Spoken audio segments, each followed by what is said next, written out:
Right, so lights, camera, action. On this week's show, we have record producers who have released some fantastic music over the years, like Rock, featuring Andy Cooper, Felony, As We Do Our Thing, and many more great tracks, as well as being fantastic DJs and rocking the wheels of steel and playing like hip-hop breaks and like a funk style set. We have from London all the way over to Bristol, we got Roy, aka Money Shot, and also Adam, aka Rackabeat in the place from the Allergies. Yes. Woo! Woo! Let's go. Up. Yes. That's it. Get a soundtrack underneath. Keep the energy levels up. You know, we're old men now. I put in a few bomb samples over this as well. Listen, it's great to have you guys on board, and it's a real honour for you to come forward to do this because, as I say, I'm a big fan of the Allergies. So we're going to basically take it back to the root, back to where it all started. So I'm really excited to, talk about the early years, the music, how you met, and loads of other good stuff. So first one, what we do, we go to Roy. So first question I always ask is, whereabouts are you from, and what was it like growing up as a youngster? Well, I grew up in the East Midlands, a place called Retford, near Worksop, in Nottinghamish, but originally from Scotland, but formative years there. And that's when I first got bitten by the hip-hop bug, but it was kind of an outpost. So there wasn't a lot to get down with. So you're just picking up Hip-Hop Connection as and when you can, or perhaps scouring through Mark Tonderai on Radio 1 for the one hip-hop jam with your pause tapes.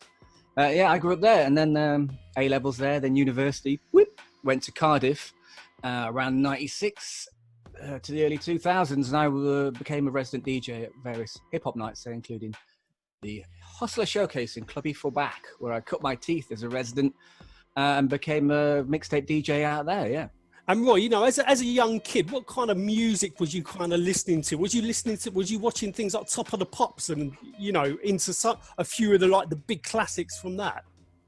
Oh, yeah, definitely. If you grew up, through the 80s and seeing things like Yarkid K, Rob and Raz, Bomb the Bass, that type of era, it wasn't all terrible. There was some bits, especially the kind of Rhythm King cut and paste stuff. So you could tune into the charts and be turned on to that post-acid house DJ culture stuff, but not know it at the time.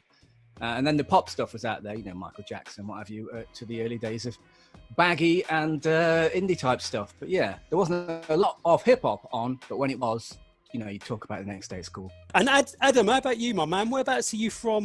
What was it like growing up, from where you was from? I'm originally from a place called Guildford, which is just south of London. So are we allowed to swear on this? Of course you can. Yeah. I just don't use don't use the C word, but the F word's okay.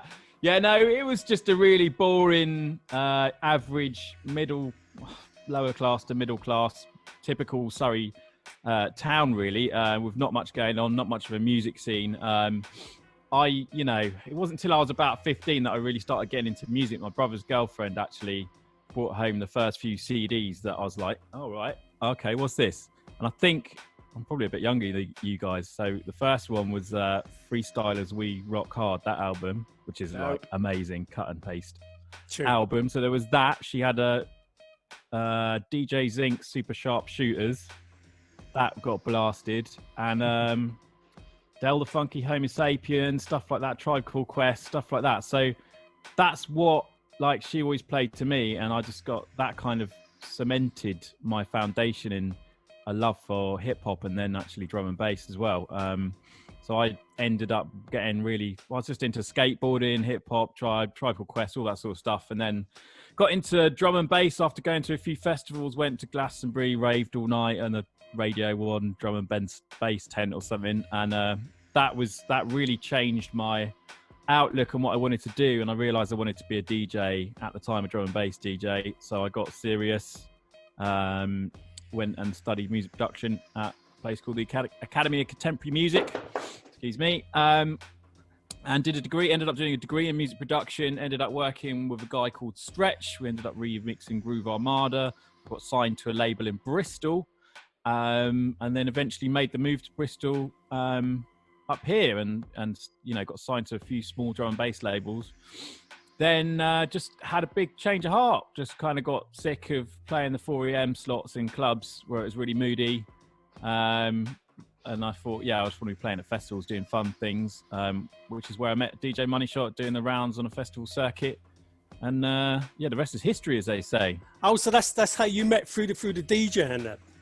Yeah. We were both residents for a place called Chai Wallers, which was like a festival tent which toured different festivals, and we were like the resident party guys who got the place jumping before and after the bands.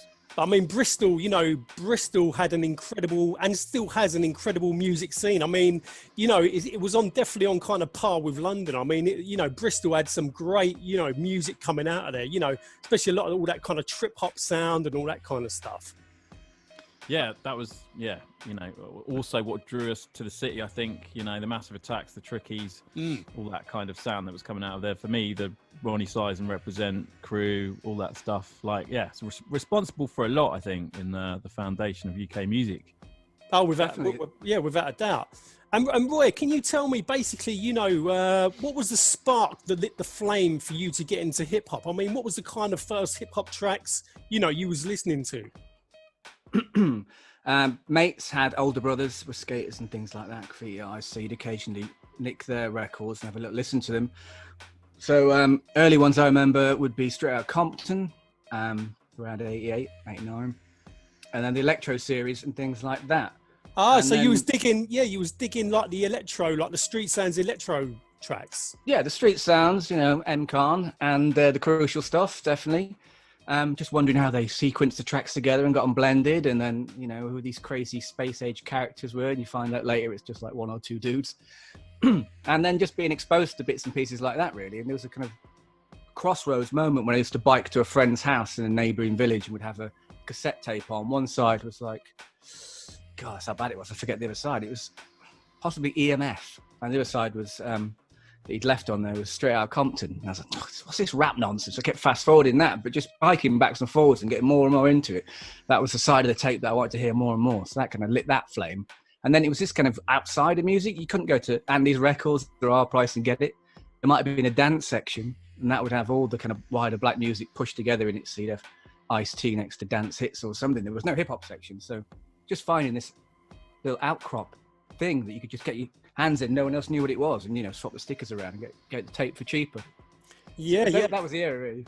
Yeah, because I remember growing up, like in the 70s and in the late 70s, early 80s, there was no hip hop section. It was like a rap section and an electro section, because it hadn't been called hip hop then. It wasn't until 1983, probably about around the time of the Buffalo Girls, where we started to call it hip hop. Yeah, man. So, excuse me, the question, how old are you then? I'm in my nifty 50s. No way. Yeah. Hip hop keeps you looking young. It's like the oxygen tent for the soul. Look at him. I tell you, it is. It does keep you young. And do you do all that? Sorry, do you do all the elements then? Are you a b-boy as well? Well, I started off. The first thing I started off. You look nimble. That's what it is. The first thing I started doing was like robotics, because popping wasn't around back in like 81, 80, 81. And then basically body popping coming around 82. And then in 83, like you started doing breaking, dabbling with a bit of graffiti, started doing a little bit of DJing, like a bit of scratching on the decks, but a bit of breaking. So yeah, it was kind of 83 when it really started to kick off. Well, that's the other question. So I was like, how did you get into hip hop and DJing and things? But what kind of early bits of kit did you have? Because no one started off with like 2 decks. You might have one belt drive. Yeah, that was the way. You fought them one at a time. So you had to learn piece by piece on dog shit equipment. Making mixtapes like on actual tapes and pausing it. Yeah, man. In between, getting the next CD loaded up. It's so true. It's so true. And do you remember, because before the mixer, basically you get the volume knob on the thing, and as you was like scratching, you turn the volume up like that to get the sound coming out. Yeah. I had a guitar amp, but a friend left round, and I was using that to scratch. But on belt drives, so you put as much loose change as you can get on top of that head shell, but that needle's bouncing all over the place. You don't look like Chad Jackson, do you? Yeah, and then you start learning about little tricks about putting 1 pennies or 2 p's on top of the on the arm. That's a bit of blue tack. Bit of blue tack. Yeah. 5p's took over 1p's eventually when the new 5p came in, didn't they? I was going to say, did you guys rep any elements of hip hop in such as terms of like, did you experiment with graph, MCing, and body popping or breaking? Little bit of, jungle MCing, but only in my headphones to mates. And then maybe wrote one version of a graffiti tag down, but never got out there and put anything up. Couldn't dance, couldn't rap, couldn't write. At least playing records, you let someone else's work do all the work and you can stand behind them. So that seemed like the entry level, really. Yeah, not just baggy trousers and, skateboard and all the other things that went with it, but no actual artistic stuff, I'm afraid. Yeah. And, going back to the early years musically, who could you say was kind of inspiring you musically on like the production side of things? I suppose it all depends on the kind of style of music, doesn't it? I mean, did you have any hip hop producers you was like looking up to, like the Bomb Squad or Marley Marl or anyone like that? Oh, definitely that whole wall of sound from the Bomb Squad stuff and the way they take records that they wanted them dirty. They'd stamp on them before they sampled them to get that gritty sound. And just to hear that they wouldn't take the obvious bits for the records, Bowie's Fame, they take the little bridge part for it, stuff like that. So people who had a great ear for digging and that whole cut and paste style. So especially that era all the way through from Prince Paul, that whole Sampledelic De La Soul 3 Feet High type era to Paul's Boutique and the Dust Brothers and their type of production, all the way up to people who kept that alive through Dynamo Productions, Bocker and Andy Smith out of Bristol, up to Cut Chemist's recent stuff. Definitely. Anyone like that, really. And how about you, Adam? How about you? Like, put on the production wise, was any producers out there blowing you away back in the day?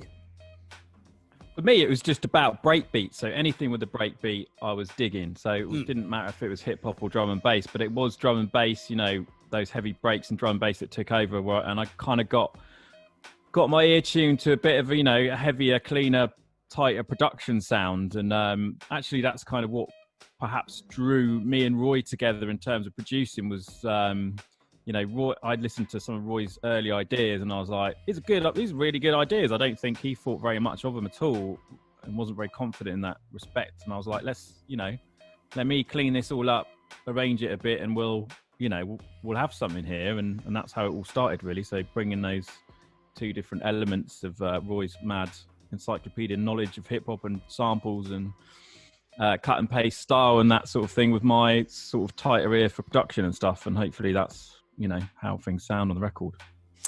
And what I'm going to say is when before you joined in on our meeting, Adam, me and Roy was having a conversation. And as soon as I see Roy, the first thing I done was spot Roy's T-shirt of the Rubble Kings. So, I knew I was going to be dealing with, two serious musicians here because people that have, musicians that have watched things like Rubble Kings, they're going to know their history in terms of the development of hip hop and, the gangs of the South Bronx. I'm right, man. You've got to be a scholar of this stuff and go back to the founding fathers to find out what they did and the holy grails, the kind of commandments, these breaks. I'm sure they are in the Smithsonian, but definitely that whole era, that whole crucible of style. If you like this music, you've got to go back and just try and walk around in their shoes, watching all the documentaries and reading as much as you can about it, just to try and get a sense of it, of that passion, of their spark as well, because they were making something out of nothing. 100% right. You've hit the nail on the head. I mean, you have to know, your history to move forwards. And I mean, legends like Grandmaster Flash, the Furious Five, DJ Kool Herc, Bam, Disco King Mario, Disco King Mario, and obviously from the disco era, Grandmaster Flowers, very, very important, in terms of the development of this, fantastic scene. Yeah, man, they are the Mount Rushmore of it all, and I'm glad that people still talk about it. I'm glad. What was that melodramatic show that came out? Baz Luhrmann did the kind of hip hop block party type thing. Mixed up the kind of karate superheroes with the West Side Story vibe, and it was the Get Down. Yeah. Down was a very, very kind of theatrical, very Hollywoodized, wasn't it? Yeah, big time. That's why I say superheroes and karate heroes, because I think I got into the scenes where they're mixing up breaks, dropping all the kind of disco classics. But in terms of the theatrics of it, it felt a bit wishy-washy. But I think those kids would idolize the Shaw Brothers and superheroes from Marvel Comics, so they wanted to be like that. So I think they took that as a bit of a license to run with in terms of how they presented it. But it's good that that era is being mythologized again, and the same stories, as accurate as they are or not, are being told again for the next generation. So. But, you know, I mean, going back to serious documentaries, I mean, Rebel Kings, Flying Cut Sleeves, 80s Block at Tiffany's, and, you know, there's loads of history out there. I mean, you've really got to kind of dig deep. It's a bit like, you know, when you're record digging, you've got to dig deep for that real kind of history. Well, one of the best ones is obviously that BBC documentary where Herc's driving around with the Herculoid speakers in the back. The one that's always ripped. Yeah, man. Beat this. Yeah. And it's got that kind of radio host narration to it as well, and the kind of like beboppy, hip-hoppy speak. It's great for footage. He's driving around and he's playing Space Cowboy by the Johnson Crew in the back of his limo. Yes, and the massive speakers in the back. It's incredible. Yeah, it's brilliant. The Herculoids, I think they were called. Yeah. And talking, you know, I mean, you're both fantastic DJs. I mean, you really do know your music inside out. So can you basically tell me who was inspiring you both as DJs? I mean, I probably Roy, we've just covered quite a few then, you know, in terms of DJs. I'd also throw in Z-Trip, Andy Smith, DJ Yoda, DJ Marv out of New York, Mark Ray from Ray and Christian, the whole Solid Steel crew going back to Cold Cut, DK, Food, Strictly Kev, all that era. People who do journeys by DJ, tell a little story, you know. Someone who have an end, they know what their end record's going to be, and they know that's the one when they walk off the decks, that's the place is still going to be rocking. That era DJ who were connoisseurs and teachers. Yeah, for me, I don't know, Premiere, I suppose. Like I say, I think I came into it younger than you guys, so I was playing the catch-up game, and what was prevalent at the time, there was a lot of DJ Premiere around, all that sort of stuff. So that was the first time I really heard scratching on a record and thought, that sounds dope. The way he's doing that, that's really rhythmical and all that stuff. The Beat Nuts, all those guys. But yeah, a lot of drum and bass DJs as well. Sorry, I know we're meant to talk about hip hop, but no, from, you know. Yeah, no. Listen, it's not just about, you know, hip hop covers a huge variety of music. So you know, I mean, really, you could say that hip hop comes or drum and bass comes under the kind of the hip hop umbrella.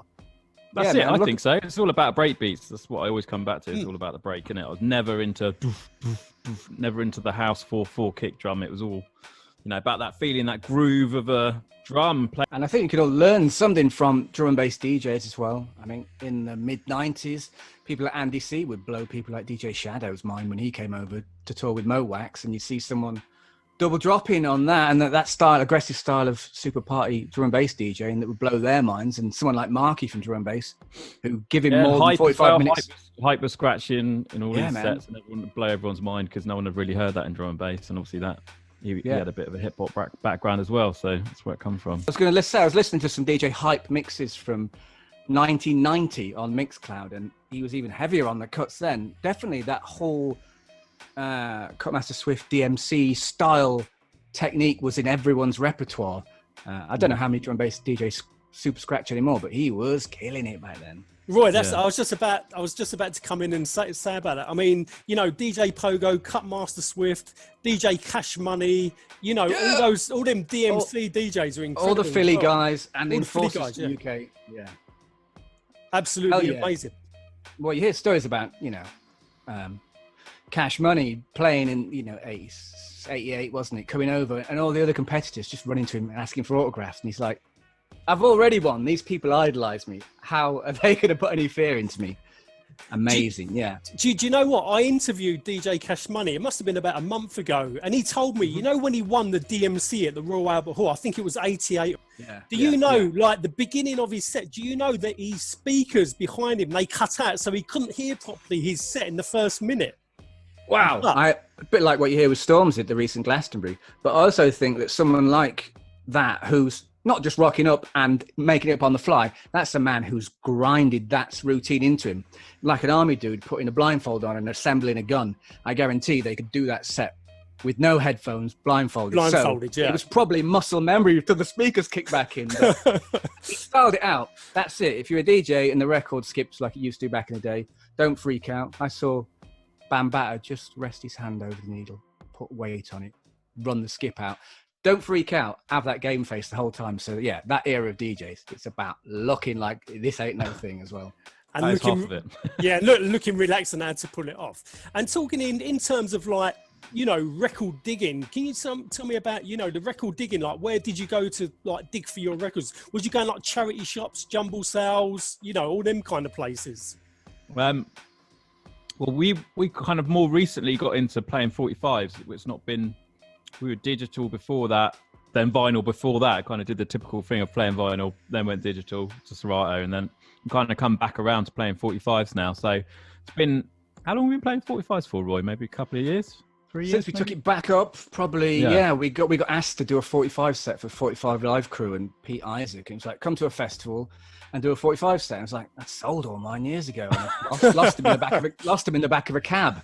Now my records just hold up this table.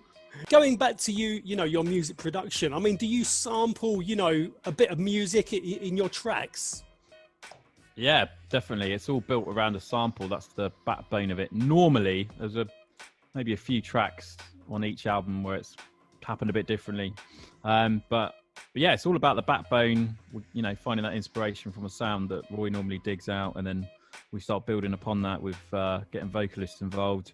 Andy Cooper's a big part of it. He often plays extra instrumentation on it because he's just a very talented dude like that.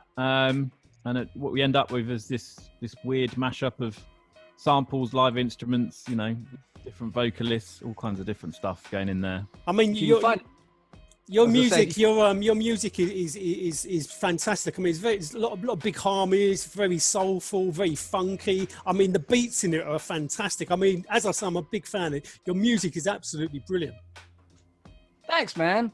That's it. I think music is, if you had a trademark, like Primo rocking the bells or Pete Rock with the horns, it's like we have a combination of that vintage sound with the heavy drums, and you want to be able to DJ and have some fun with it, and it wants to be hourly kaleidoscopic. You want 5.1 surround sound in your imagination with this stuff. So, but yeah, we'll start with a sample, and if you can find 2 or 3 moments in that track that you're sampling where you can offer yourself with a bridge and a chorus, and then it's embellishing on that, whether it's getting Andy to play live bass, taking snippets of other records, isolating the frequencies so you just get the top notes of a string type sound, put a loop on that, cut that up. Yeah, so bedrock sample, and then we see what we can stick with it. Take the last thing off, which is sound advice for fashion and for production, and see what we're left with, really. Get it in a good form, bounce it to each other, see if we both agree it's dope, and then start thinking of phase 2 for it, which would be a vocalist. You don't want to overcook it and give them something with everything, all the bells and whistles on, because they might take the song a different direction then. And then we might get Mr. Woodnote on, our sax guy, if we need a chorus going on, or some background playing. We had a string guy play on some stuff. Yeah, that's what I was going to say to you. Do you bring in musicians to play live, like a drummer or someone on a sax? So, never the drums. Drums are always breaks that are sampled. But yeah, live stuff to start layering up and complementing, adding in harmonies and all that sort of stuff is very important to us. I think how we kind of develop the sound a little bit from what it originally is to just like a loop or two. Do you know what I mean? And the that drum break is just. Actually, this could be a good question for you guys. Have you got a favourite drum break? Oh yeah, you go to the classics, obviously, the Ultimate Breaks and Beats, and maybe something that got used for drum and bass. I think it's "Do the Do" by Curtis Blow. The way that pops, pretty purdy. Anyone that's got a sound that's almost like a guitar riff when they play, so it's like that signature sound, dope. Someone like him. Then all through the classics and Ultimate Breaks and Beats. And like I say, something that links up the drum and bass is something like, I think it's called "Do the Do" by Curtis Blow. The way that pops, anything that can take a little bit of quantizing to be sped up but not lose any character. So, how about you, Adam? You got any good? It's got to be the Amen break, really. It's it crossed over in hip hop and drum and bass, didn't it? It was like, and it's still massively used in loads of dance music. So yeah, and the Think break, of course, as well. Similar sort of things, isn't it? Lynn Collins, yeah, great break. Also, the Mickey Mouse theme march, anything that comes from the middle of a pop novelty cheese record. So Liberace break, John Travolta break.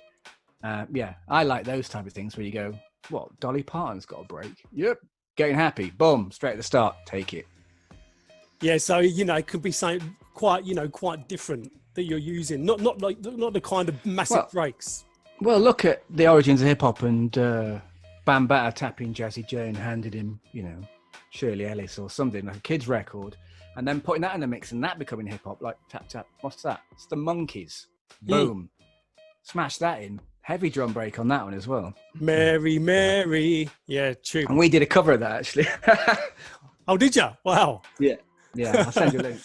And how did you hook up with Andy Cooper? How did you guys get involved with each other? We just supported him at a show, supported Ugly Duckling at a show, and we're total fanboys. Went over to him at the end of the gig and like, "Oh mate, we love you. We think you're the best one." And tried to convince him into working with us. He turned out to be he's quite a shy bloke, so he wasn't too interested in talking to us. But it wasn't until Roy sent him something that he'd done with one of his acapellas that he'd put out that he sort of pricked his ears up and went, "Oh, hang on, oh no, I do quite like this actually." And then we sent him some more stuff, and the rest is history, man.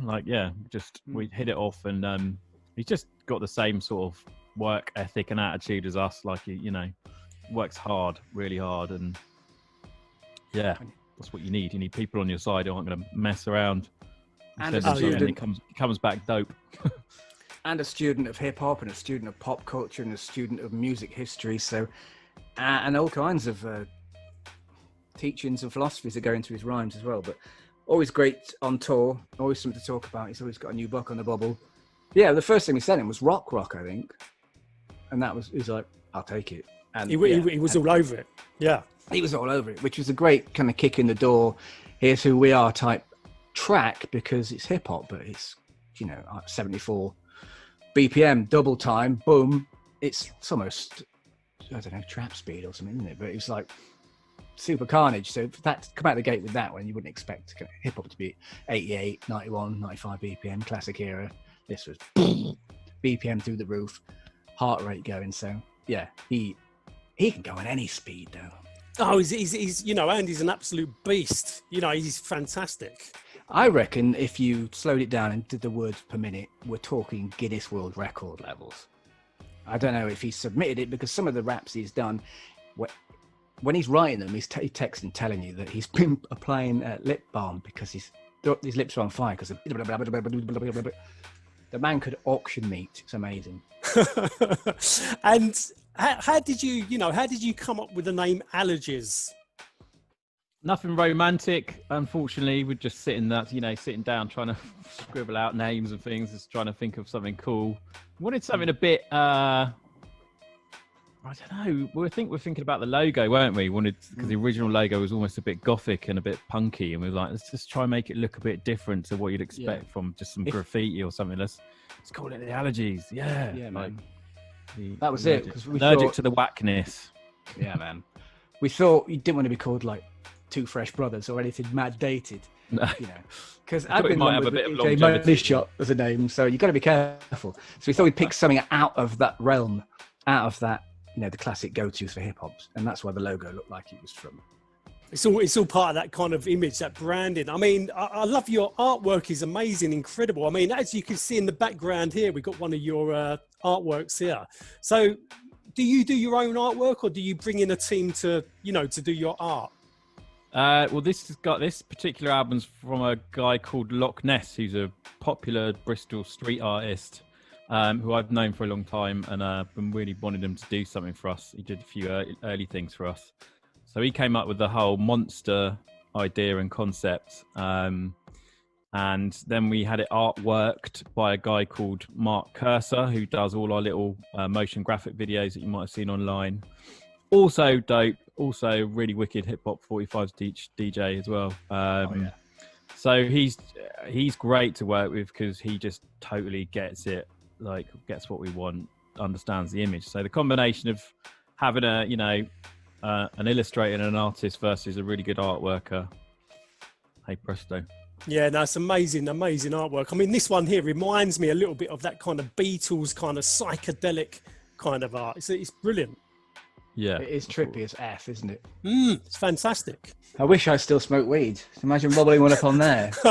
It'd blow your mind, wouldn't it? I'm getting a contact high just by looking at it. Look at that. We've covered quite a bit of music, but I was going to say to you, this is one question I ask a lot of people that I interview. I mean, would you say that music saved your life, or it may have helped in situations where you was down and it brought you back up again? Totally. 100% brought me out of some really quite horrible times when I was a teenager. Did save my life because I got kicked out of college, my first college. I tried to do media, wasn't into it. And then music sort of found me, and then I got into the production degree and got really into that. So I came out of university with a degree because of it. None of it felt like work. It was just like, I love doing this. I love getting up every day, going into uni, making music, all that kind of stuff. So yeah, it literally did save my life. And I'm also a music tutor for kids and young people and people, that have had hard backgrounds and stuff. So yeah, I do music workshops with all kinds of kids and try and get them into it as well, which is that's incredible. Payback, I guess. Yeah. Yeah, Adam, that's incredible that you do that, because it gives those kids a focus. And what better way is there to be making music? How creative is that? It must be incredible. Yeah, it's brilliant. Kids are just very isolated at the moment and not really, they're stuck on their phone, just communicating via that or playing computer games and not getting out there and experiencing music in the same way that we did when we were younger, I don't think. So it's good to keep it in their limelight. And there's also no funding from the government for this anymore. There used to be when I was growing up. There were youth clubs and stuff like that I went to that got me into music. So there's nothing. There's totally defunded everything.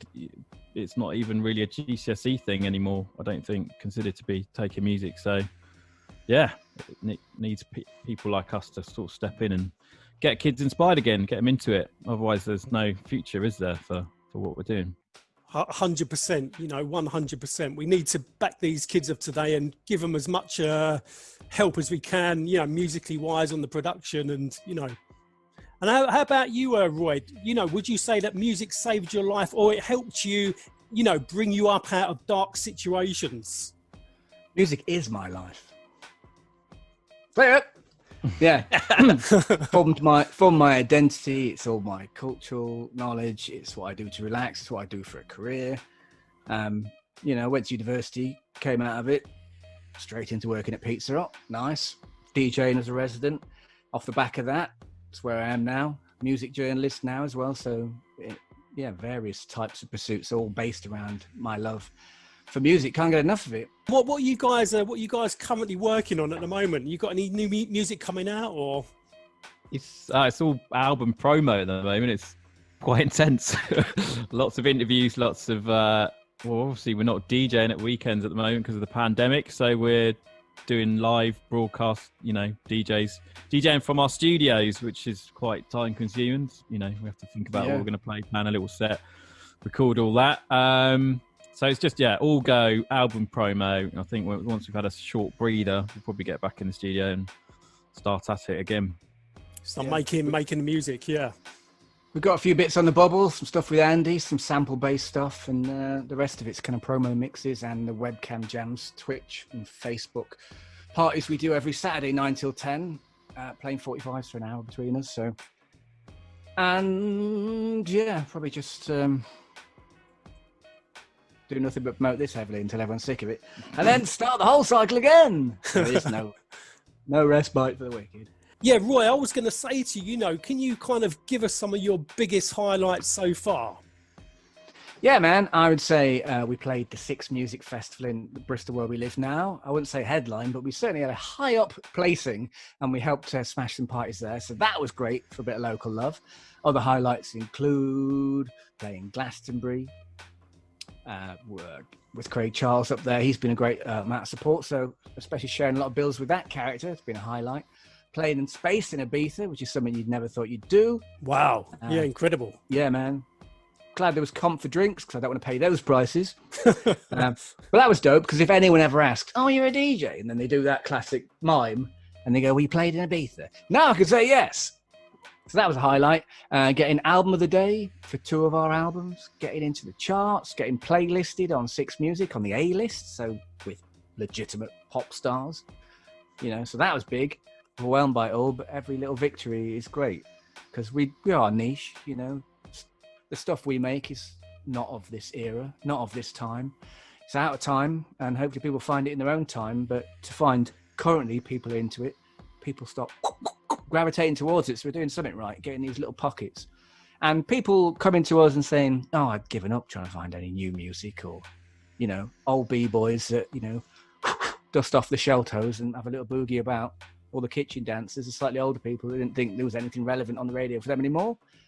We represent that era, so to get some feedback and people say, I've been waiting a bit of a while for this type of music to come back around again because they remembered it, boom, from back in the day. So everything like that. So it's nice to get out and meet people and them say they like the music because that's why we do it, to bring people close together. And that's exactly what it's all about. And do you want to also give a big shout out to all your fans that are watching this interview? Yes, I'd like to say hello to both of them right now. How are you doing? Yeah, man. Anyone that likes us and supports us and digs what we do and comes to see us live as and when we can, if this ever changes.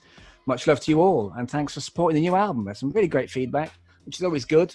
It's not so much in the way of music press anymore. So anyone who takes the time to write nice things about it, be it on Facebook, be it on Twitter, be it on their own blog, be it people like your good self who support, people who've got radio shows, podcasts, these, we're few and far between. So we need to join hands and bring everyone close together and just say thank you for that little network that we're all creating amongst ourselves. So big up yourselves. 100%. And, we've all got to remain positive through this coronavirus. We've all got to get back on track. At the moment it's hit us hard, but, we're going to do this. We're going to get back out there and we're going to come back, stronger through this.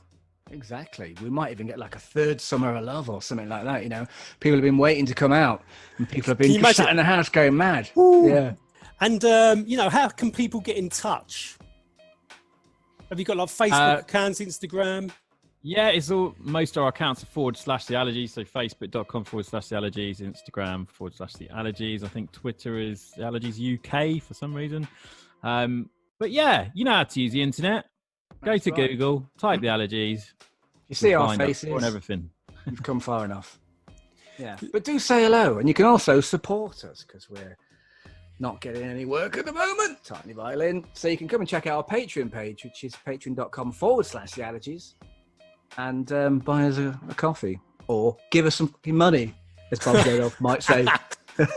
Give us a few quid, yeah. Give us your fucking money! Give us your money, yeah. Listen, guys, what can I say? It's been an absolutely fantastic interview. I wish I could talk to you for a bit longer, but for some reason we're on this kind of time limit, which is ridiculous. Yeah. It's never done that before, but it's been an absolutely incredible interview to, touch on your kind of music journey. Yeah, man.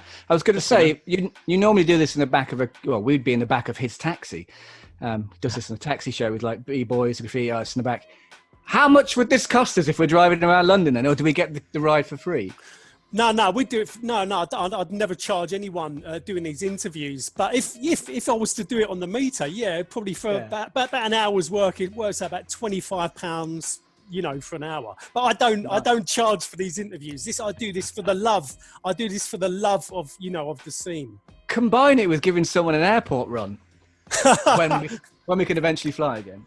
I hope you both enjoyed the interview.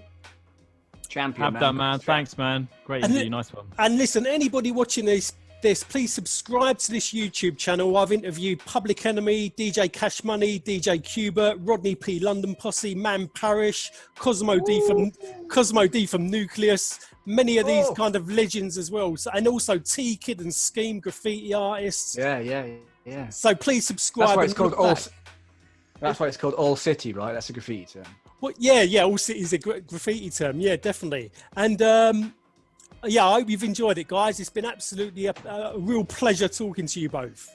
Yeah, man. And you, man. Big up. We'll see you soon. Hopefully, when all this is over, we can meet up and have a beer. Nah, 100%. I'll come to Bristol and we'll come and visit you. Yeah, man. If you want guest list or anything, let us know. All right, guys. Cool. Nice one, man. Big love. Peace. Peace.